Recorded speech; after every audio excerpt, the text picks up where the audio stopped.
আচ্ছা, কাঁচা মরিচের ব্যবসা, এই ব্যবসাটা আসলে কেমন লাভজনক? ভাই সময়ে লাভ ভালোই হয়, তারপরে মনে করেন লাভ লস তো আছেই। সময়ে লাভও হয়, দেখা যায় মাঝখানে মাঝে মাঝে কিছু লসও যায়, যেহেতু ব্যবসা লাভ লস আছে ভাই। আমাকে আল্লাহ খুব সুখে আছে, আমি আল্লাহর পর খুব সন্তুষ্টই আছি।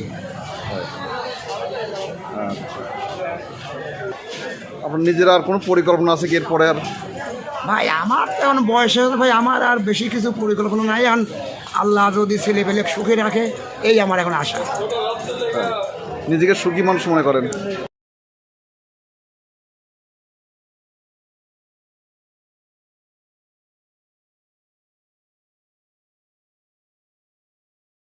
ভাই মরিচের ব্যবসা কতদিন থেকে করেন? ভাই মোটামুটি প্রায় 30-35 বছর। 35 বছর? জি ভাই। প্রথম যখন এই ব্যবসাটা শুরু করেন মোটামুটি কেমন ক্যাশ দিয়ে শুরু করছিলেন? ভাই আমি যখন এই ব্যবসায় আসি সে সময় অল্প পুঁজি নিয়ে আমি ব্যবসা শুরু করি। আস্তে আস্তে ব্যবসা করতে করতে অনেকটাই এগিয়ে যাওয়ার পরে এরকম ব্যবসা করতে করতে আমার একটা ছেলে বিদেশ পাঠাইলাম। তারপরে ওই ছেলে যাওয়ার পরে আমার মেজো ছেলেটা বিদেশ পাঠাইলাম।